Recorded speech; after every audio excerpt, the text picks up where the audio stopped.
বিসমিল্লাহির রহমানির রহিম। প্রিয় নেতৃবৃন্দ, সহকর্মীবৃন্দ, সকল শরণার্থীগণ, আসসালামু আলাইকুম। প্রতি বছর মে মাসের এই দিনটি আমাদের পরিবারে আসে এক বেদনা বিধুর স্মৃতি নিয়ে। এই দিনে শুধু আমাদের পরিবার নয়, বরং সমগ্র দেশই হয়ে উঠে পড়েছিল বেদনার্ত ও অভিভাবকহীন। আমাদের প্রিয় মাতৃভূমি বাংলাদেশের জন্মের সাথে জড়িয়ে থাকা এক অবিচ্ছেদ্য নাম শহীদ প্রেসিডেন্ট জিয়াউর রহমান, যে চট্টগ্রাম থেকে স্বাধীনতার ঘোষণা করে তিনি এ দেশের সাথে তার নাম অবিচ্ছেদ্য করেছিলেন। সেই চট্টগ্রামেই এক সফল, সৎ, দূরদর্শী ও প্রকৃত দেশপ্রেমিক প্রেসিডেন্ট হিসেবে নিজের জীবন উৎসর্গ করেছেন।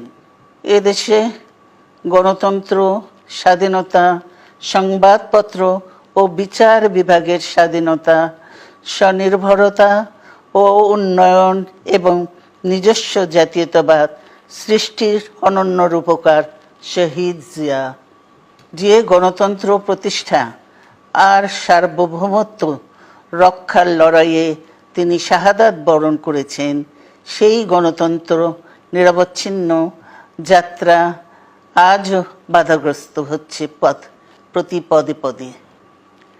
খুব শীঘ্রই আমরা বাংলাদেশকে গণতন্ত্রে পুনঃপ্রতিষ্ঠিত দেখতে পাব। এই হোক শহীদ জিয়ার শাহাদাত বার্ষিকীতে আমাদের অঙ্গীকার। এই লক্ষ্যে সুশৃঙ্খলভাবে এগিয়ে চলার জন্য আমি বিএনপির সকল পর্যায়ের নেতা কর্মী ও দেশবাসীর প্রতি আহ্বান জানাচ্ছি। মনে রাখবেন, সবার জন্য গণতন্ত্র ও উন্নয়নের মাধ্যমে সকল সমস্যার সমাধানের যে রাজনীতি শহীদ জিয়া রেখে গেছেন, তা বাস্তবায়নের মাধ্যমে তার প্রতি শ্রদ্ধা জানাতে হবে। আমরা তার বিদায়ী আত্মার মাগফিরাত কামনা করছি। আল্লাহ হাফেজ। বাংলাদেশ জিন্দাবাদ।